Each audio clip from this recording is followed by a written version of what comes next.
नमस्कार, बहुत स्वागत है आपका खास मुलाकात में। इस विशेष पेशकश में हम आज जो हैं वो पहुंचे हैं छत्तीसगढ़ गृह निर्माण मंडल।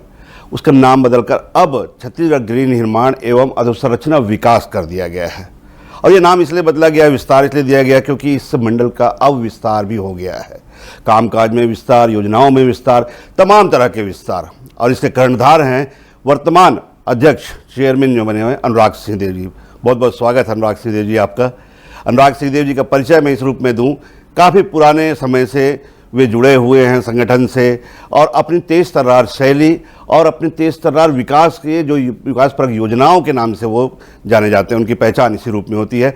तो आज अनुराग सिंहदेव जी से हम जानने की कोशिश करेंगे कि वाकई में जब से उन्होंने कार्यभार संभाला है, छत्तीसगढ़ गृह निर्माण का मंडल का जो रवैया है, जो कामकाज का जो तरीका है, जो विकास की योजनाएं हैं, उनमें कितनी गति पहुंची और क्या क्या अभी भी ऐसे काम हैं जो होने बाकी रह गए हैं, जो उनके दिमाग में हैं और जिनकी कार्य योजना वे अभी आने वाले दिनों में लागू करेंगे। तो सिंधु जी बहुत बहुत स्वागत है। और पहला सवाल, छत्तीसगढ़ गृह निर्माण मंडल तब और अब दोनों में फर्क।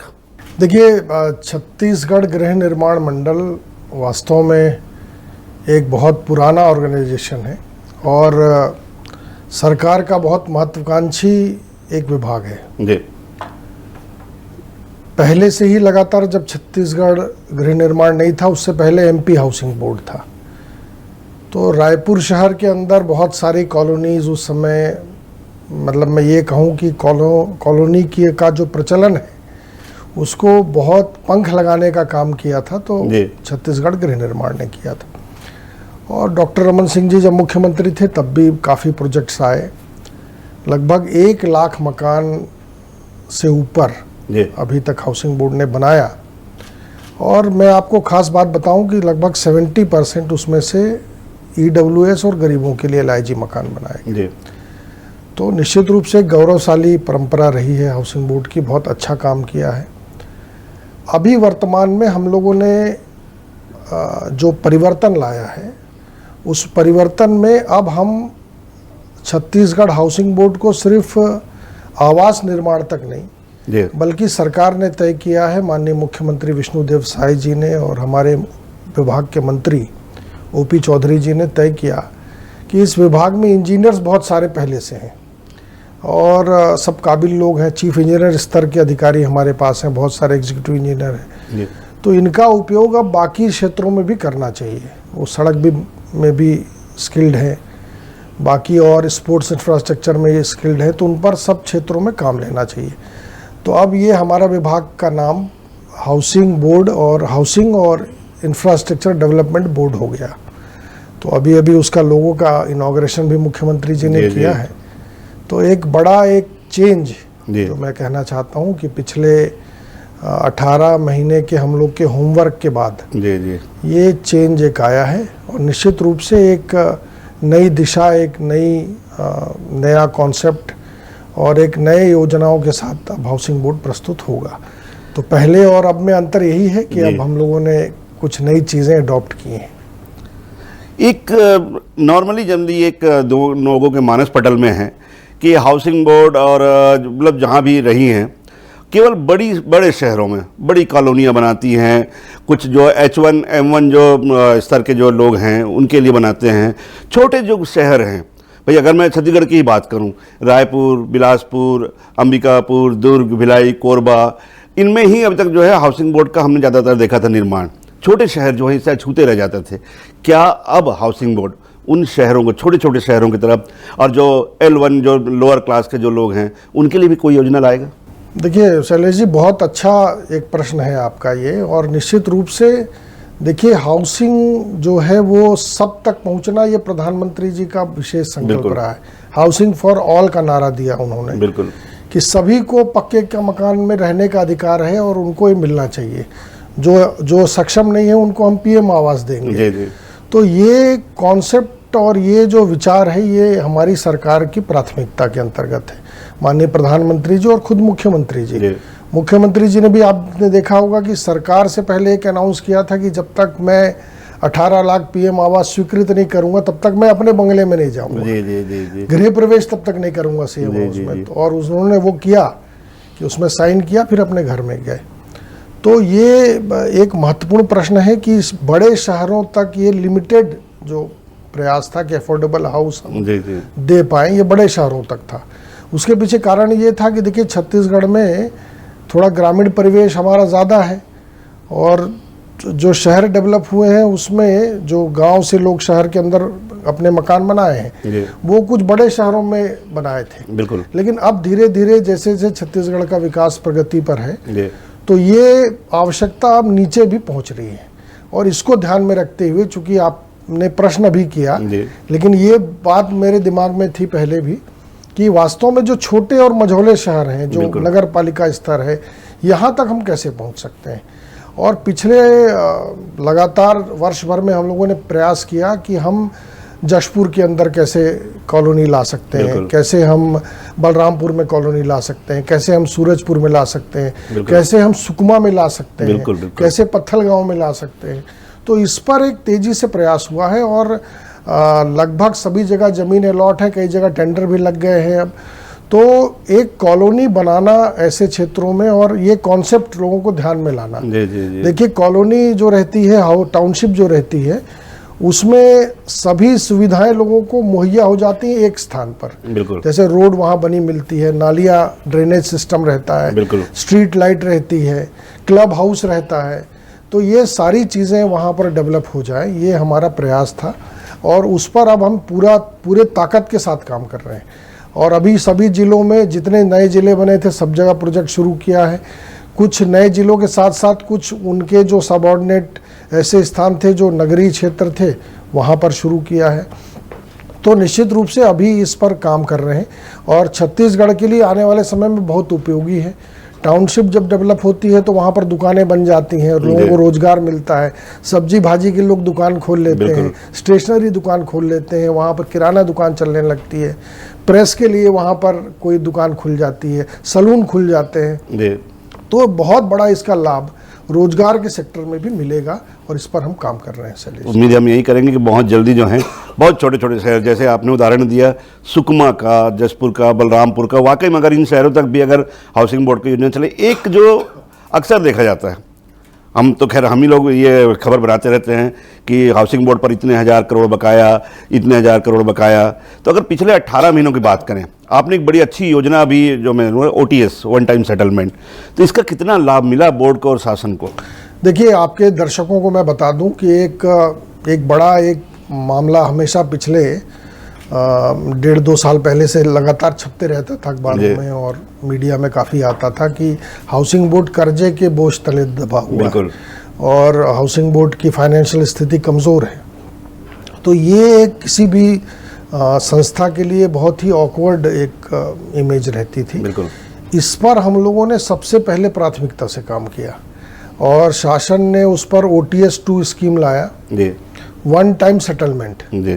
तो हमारे बहुत सारे ऐसे इंफ्रास्ट्रक्चर थे, बहुत सारे मकान थे, दुकानें थीं जो बिक नहीं पाई थी, और कई बार हाई राइज बिल्डिंग का प्रचलन छत्तीसगढ़ में कम है, इसलिए फ्लैट्स में लोग ऊपर के माले पर नहीं जाना चाहते। तो ये बहुत सारी चीज़ें थी हमारे सामने। तो मैं आपको बता दूं कि अभी OTS स्कीम के में जो हम लोगों ने फोकस किया, उसका परिणाम ये आया कि पिछले 18 महीने में सबसे ज़्यादा हम लोगों ने रेवेन्यू जनरेट किया है। लगभग 1350 करोड़ रुपए से ऊपर पिछले 18 महीने में हम लोगों ने जनरेट किया, और 6000 यूनिट से अधिक प्रॉपर्टी हम लोगों ने सोल्ड आउट की। तो अब तक के हाउसिंग बोर्ड का जब से स्थापना हुई है MP हाउसिंग बोर्ड के समय से, किसी 18 महीने में 15 महीने में एक इतना बड़ा रेवेन्यू जनरेट करना ये पहला हुआ है। तो ये OTS स्कीम का लाभ हुआ है, और बाकी जो हमारे प्रॉपर्टीज थी उसको भी हमने सोल्ड आउट किया। एक समय के बाद प्रॉपर्टी की गिरावट आने लगती है। कोई भी मकान यदि आप बंद कर देंगे तो वो जर्जर होने की तरफ बढ़ता है, और कंक्रीट का की तो एक एज तय है। तो उस पर हम लोगों ने ध्यान दिया कि कैसे इसको हम 20%, 10%, 30% का डिस्काउंट देके कैसे सोल्ड आउट कर सकते हैं। तो इस पर लोग काफ़ी प्रतिसाद मिला। एक हम लोगों ने आवास मेला भी लगाया था रायपुर में, आपको ध्यान में होगा, नवंबर के महीने में। तो बहुत बड़ा फुटफॉल रहा उसमें, और लोग अपने सपनों का आशियाना ढूंढने वहाँ पर आए थे, उसका भी बहुत अच्छा प्रतिसाद मिला है। तो ये एक OTS का एक अच्छा प्रश्न था आपका। OTS में भी हमको लाभ हुआ, क्योंकि देखिए रेवेन्यू जनरेशन किसी भी संस्था के लिए बहुत ज़रूरी होता है, तभी वो सरवाइव करती है, तभी हम तनख्वाह दे पाते हैं लोगों को। और हमारा जो Chhattisgarh housing and infrastructure board है, ये सेल्फ फाइनेंस डिपार्टमेंट है, मतलब स्ववित्तीय आधार पर ये चलता है, ऑटोनोमस फाइनेंस है। तो ये हमारी चिंता रहती है कि हम कर्मचारियों को तनख्वाह कैसे देंगे, कैसे अपने आप को सरवाइव करेंगे। तो ये भी एक प्रश्न रहता है। तो वो उस प्रश्न का उत्तर अब जनता को मिला है। तो मुझे खुशी है कि ये अब हम लोन से भी बाहर आए हैं। सरकार ने हमारे ऊपर लगभग 700-800 करोड़ रुपए का लोन था, तो गवर्नमेंट ने उसको, चूंकि गवर्नमेंट के पर्पस से वो लोन लिया गया था, बिल्कुल, तो पिछली सरकारों ने ध्यान नहीं दिया, उसका ब्याज हमको पटाना पड़ रहा था। जेडी के क्वार्टर बने, ये है कि OTS जो है एक ऑक्सीजन जो है जीवन वायु बन के जो है साबित हुई है। एक जो PM आवास की आपने बात कही, बड़ी महत्वाकांक्षी योजना है, निश्चित रूप से जो निचले तबके के लोग हैं उनके लिए। तो हाउसिंग बोर्ड का PM आवास में कुछ योगदान हम देखते हैं। देखिए, हाउसिंग बोर्ड अभी आप सेक्टर 16 यहाँ बाजू में, मेरे ऑफिस के बाजू से आप देखेंगे जी, तो आप देखेंगे कि एक हाई राइज बिल्डिंग बनी हुई है, बिल्कुल, जो कंक्रीट की बिल्डिंग है टोटल, मतलब प्री कास्ट है जी, उसमें ईंटे का प्रयोग नहीं है। अच्छा जी। तो ये एक बड़ी मजबूत स्ट्रक्चर रहता है जी। तो उस पर सब्सिडाइज करके, जैसे जो प्रधानमंत्री या मुख्यमंत्री का जो शेयर रहता है उसमें जो सरकार PM लेती है, तो उस पैसे को हम उसमें सब्सिडाइज कर देते हैं और जो बाकी राशि है वो जमा करना रहता है लोगों को। तो ये भी एक है कि जो ऐसे तबके हैं जिनको हमको प्रधानमंत्री आवास का लाभ देना है, तो उनको हम सब्सिडाइज करके मकान दे पा रहे हैं। तो ये भी एक उपयोग हमारे द्वारा किया जा रहा है कि कहीं कहीं जहाँ टाउनशिप है, जहाँ पर PM आवास की आवश्यकता है, EWS की ज़रूरत है, LIG ज़रूरत है, और मैंने आपको पहले बताया कि 1 लाख मकान में लगभग 70% मकान हमने गरीबों के लिए बनाया है। तो उस पर इसका सब्सिडाइज स्कीम का बहुत लाभ गरीबों को मिलता है। गुणवत्ता को लेकर सवाल उठते हैं। पहले जैसे उदाहरण दिया करते थे कि भाई पहले हाउसिंग बोर्ड की गुणवत्ता ऐसी थी वैसी थी, जैसे कि अभी आपने खुद कहा कि कुछ दिनों बाद जो है वो जर्जर होने की थी। तो गुणवत्ता को लेके बोर्ड कोई काम कर रहा है ताकि जो अगर वो पहचान बने हैं हाउसिंग बोर्ड, उनकी मतलब एक मकान की उस व्यक्ति की पहचान होती है, तो वो पहचान लंबे समय तक रहे, तो इसके लिए गुणवत्ता पे कोई विशेष ध्यान? देखिए, ये एक रहता है, चूंकि शासन का ठप्पा लगने के बाद लोगों को लगता है कि शासन के अधिकारियों द्वारा इस ना सामान्य स्तर पर बनाया गया मकान होगा और उसको अपने आप को लेना है, तो ये अडॉप्ट लोग नहीं कर पाते हैं। अभी हम लोगों ने लगातार प्रयास किया है कि कॉन्ट्रैक्टर्स की भी एक मीटिंग किए थे, अधिकारियों के लगातार बैठक करते हैं, और उसमें ये हम लोग उनसे आग्रह कर रहे हैं कि आप इसमें अपनी भावना भी डालिए। बिल्कुल, जैसे आप अपना मकान बनाते हैं, बहुत सारी बारीकियों को ध्यान में रखते हैं। तो नाम भी दिया आशियाना, सपनों का आशियाना, क्योंकि अपने जीवन भर की कमाई, बिल्कुल, व्यक्ति मकान में झोंकता है और उसका ड्रीम रहता है कि मैं कब अपने खुद के मकान में शिफ्ट हो जाऊंगा, चले जाऊंगा, या किसी मुख्यालय में मेरा मकान होता तो बहुत अच्छा रहता। तो जब इतने भावना के साथ कस्टमर जो है आपका वो अपना इन्वेस्टमेंट करता है, तो हमको उसी भावना से ही मकान बनाना है। तो ये इनपुट हम लोगों ने अभी मोरल के रूप में सबको बताया है कि एकदम इस पर फॉलो करें, और विभाग भी इस पर सख्त रहेगा कि आप कोई भी कंप्रोमाइज इस पर नहीं करेंगे और कंप्लीटली एकदम ड्यूरेबल और अच्छा मकान बनाना है आपको। दूसरी बात ये है कि देखिए, पिछले समय पर मकान बहुत सारे बनाए गए थे, लेकिन कुछ ऐसी त्रुटियां थी, जैसे हैंडओवर नहीं लिया करते थे लोग, खरीद लिया इन्वेस्टमेंट के पर्पज से, फिर हैंडओवर ताला लगा के चले गए। अब वो 2 साल 4 साल के बाद आते थे कि साहब हमारा मकान हम हैंडओवर लेंगे। बिल्कुल। तो 4 साल के बाद कोई भी मकान यदि आप बंद करके रखेंगे, बिल्कुल, तो उसमें कई सारी दिक्कतें आने लगती हैं। तो अब हम लोगों ने कहा है कि एट ए टाइम जैसे आप रजिस्ट्री करिए, तुरंत हैंडओवर लीजिए, वो मकान अब आपका है। बिल्कुल। तो वो सब चीज़ों से हम लोगों ने काफ़ी रिव्यू किया है, रिफॉर्म किया है, तो उसका लाभ अब कस्टमर्स को मिल रहा है। बस्तर एक हमारा अंग रहा है, मतलब महत्वपूर्ण अंग है बस्तर नक्सल के एक नासूर से पिछले 4.5 दशकों से जल रहा था। अब वहाँ पे जिस तरह से इंफ्रास्ट्रक्चर डेवलप हो रहा है, हाउसिंग बोर्ड का उसमें कितना योगदान, कितना अंश है उस इंफ्रास्ट्रक्चर डेवलपमेंट में? देखिए, सबसे पहले तो अभी चूंकि जब से इंफ्रास्ट्रक्चर हुआ है, अब हम लोग प्लान कर रहे हैं कि हाउसिंग के साथ साथ और कौन से काम हम कर सकते हैं। बिल्कुल, सड़कें हैं, पुल हैं, और ग्रामीण सड़कें हैं, स्पोर्ट्स कॉम्प्लेक्स डेवलप किए जाए, स्पोर्ट्स इंफ्रास्ट्रक्चर हम खड़ा करने में हमारा क्या योगदान हो सकता है, इन सारे विषयों पर हम बातचीत कर रहे हैं अभी, और सब पर प्लान तैयार किया जा रहा है लगातार। तो अभी जो बस्तर है, बस्तर देखिए ये छत्तीसगढ़ के लिए वरदान है। माननीय मुख्यमंत्री जी, माननीय केंद्रीय गृह मंत्री जी, सबके प्रयास से बिल्कुल बस्तर नक्सल मुक्त हुआ है। ये छत्तीसगढ़ के लिए बहुत बड़ी खबर है, बिल्कुल एक बहुत बड़ा, मैं तो अचीवमेंट मानता हूँ अचीवमेंट ही कहें इसको, कि जिस बस्तर में लोग, दिल्ली से कोई आता था तो लगता था कि रायपुर एयरपोर्ट में मैं उतरूंगा और हो सकता है कि कोई बम एक्सप्लोजन हो जाए, कोई गोलीबारी शुरू हो। बिल्कुल। तो जो धारणा थी वो परिवर्तन हुआ है। अब सरकार के लिए एक चैलेंज भी है और सरकार का मिशन है बिल्कुल कि बस्तर में कैसे हम अधोसंरचना खड़ी कर सकते हैं, बिल्कुल, और उस पर हमारा योगदान होगा। अभी मैं आपको बताऊं, कुछ हम लोग प्लान कर रहे हैं कि बीओटी की सड़क हम बना सकते हैं क्या। जी, बीओटी मतलब सेल्फ फाइनेंस स्तर पर हम टोल लगाएं वहाँ पर जी, और उसको हम कॉन्ट्रैक्टर को बुलाएं उस पर, और वो रोड बनाएं और फिर टोल लगा के एक समय अवधि के अंतर्गत उसकी शुल्क ले। तो बीओटी सड़क हम कर सकते हैं क्या, जिसमें सरकार का पैसा नहीं लगेगा, तो वो हम खुद कर सकते हैं। पीपीपी मॉडल में अभी आप देख रहे होंगे रीडेवलपमेंट एक बड़ा इशू है जिस पर मैं चर्चा करना चाहता हूँ, क्योंकि ये छत्तीसगढ़ में अभी इंट्रोड्यूस हुआ है। अभी 5 प्रोजेक्ट का टेंडर हमने लगाया है, मतलब अभी 1 महीने का ही अपडेट है ये।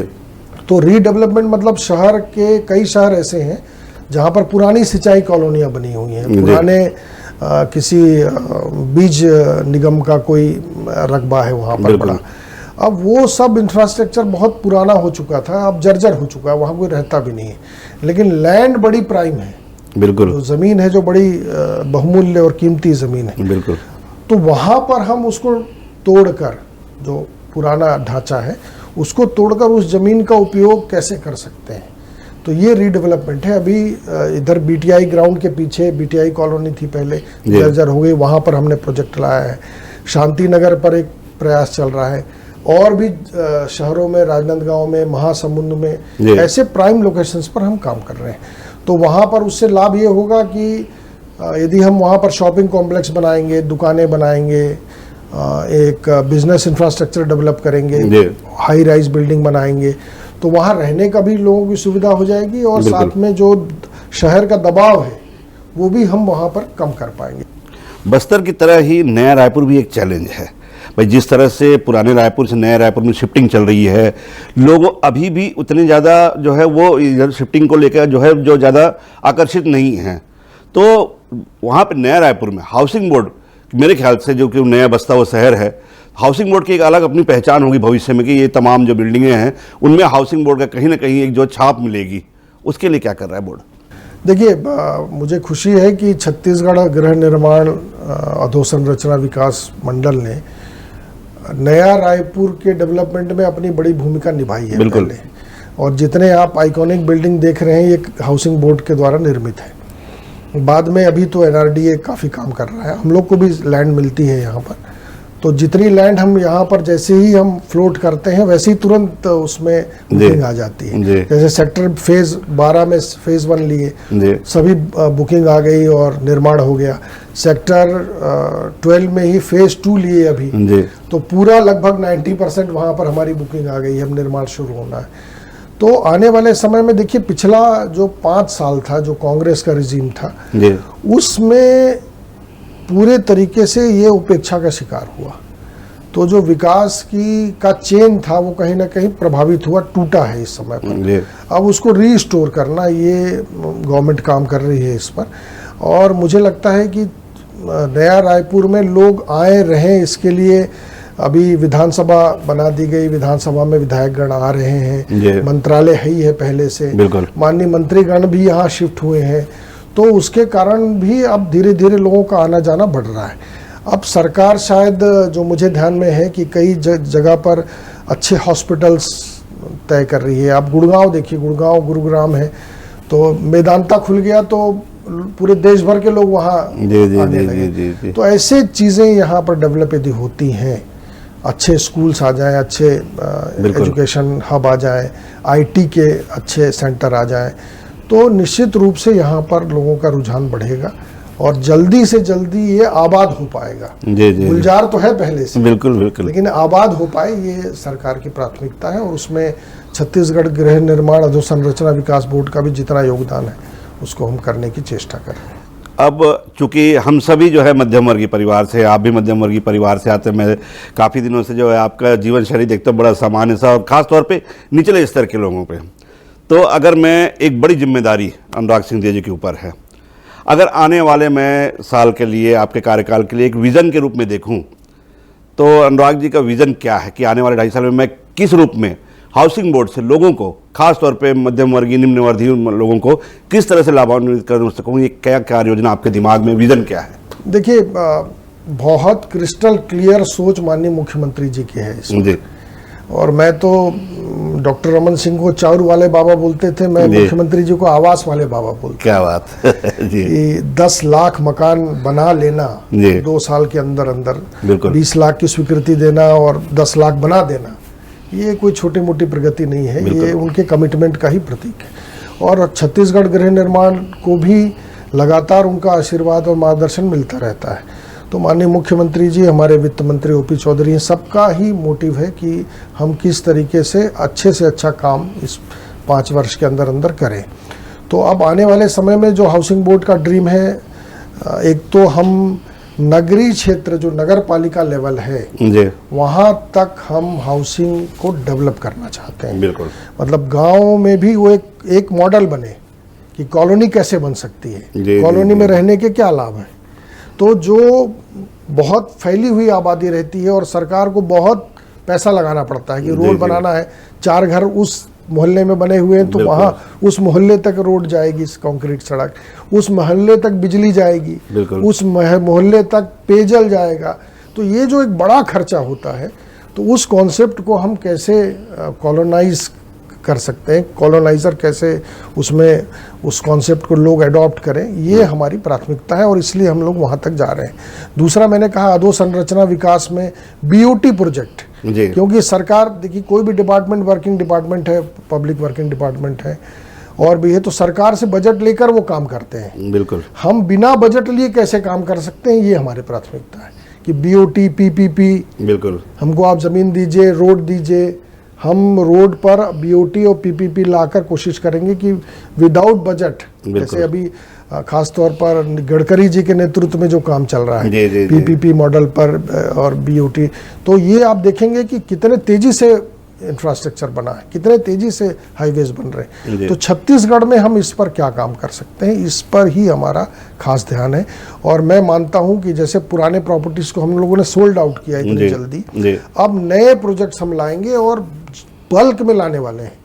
बल्क में मतलब ज़्यादा से ज़्यादा हम अभी टीपीएस भी कर रहे हैं कि लैंड डेवलप करें और ज़मीन दे दें लोगों को। तो अलग अलग लोगों को हम अफोर्डेबल रेट्स पर कैसे उनको ज़मीन दे सकते हैं, कैसे मकान दे सकते हैं, कैसे अधोसंरचना विकास कर सकते हैं, इस पर पूरा फोकस है। और इसका लाभ मध्यम वर्गीय परिवार को निश्चित रूप से प्राप्त होगा, क्योंकि वो उनका अप्रोच बहुत बड़े बिल्डर तक नहीं हो पाता है। करोड़ जो करोड़ रुपए की फ्लैट्स हैं वो हम लोग 30 लाख 40 लाख में बेचते हैं, तो वो मकान कैसे उनको मिल पाए, ये हमारी प्राथमिकता है। तो अनुराग सिंह देव जी जो वर्तमान में अभी अध्यक्ष हैं छत्तीसगढ़ गृह निर्माण अधोसंरचना विकास के, उनके दिमाग में न केवल जो हाउसिंग बोर्ड के मकान बिकने को लेकर, बल्कि अधोसंरचना विकास को लेकर सुदूर जो क्षेत्र हैं, नक्सल प्रभावित सुकमा हो, चाहे वो इस प्रदेश का सबसे अंतिम छोर बलरामपुर हो, वहाँ तक कैसे कॉलोनियाँ पहुँचे, लोगों तक कैसे जो आसान, जो उनके पहुँच में हो, ऐसी कॉलोनियाँ बनाई जाए, ऐसी मकान बनाई जाए। इसके अलावा जो सड़क हैं, पुल पुलियाँ हैं, उनमें अधोसंरचना का विकास कैसे हो, कैसे अपने दम पे स्व-वित्तीय संस्था होते हुए अपने दम पे बोर्ड कैसे विकास करे, और न केवल उन लोगों का जिनको मकान की आवश्यकता है, बल्कि उन लोगों को भी जिन्होंने मकान का कभी सपना देखा है, उनको आशियाना मिले अपना। ये अनुराग सिंह जी का लक्ष्य है कि आने वाले सालों में वो इस सपने को पूरा करें। हम भी यही उम्मीद करेंगे कि इस सपने को वो जल्द पूरा करें, ताकि लोगों को जिनकी पहुंच मकान तक, जिनको पक्के घरों का जिनका सपना होता है, उनके छत पर कम से कम उनके सर पर एक पक्का मकान हो, एक पक्का छत हो और उनके सपने जल्द पूरी हो। आज की इस खास मुलाकात में इतना ही। नई कड़ी में फिर से आपसे मुलाकात करेंगे।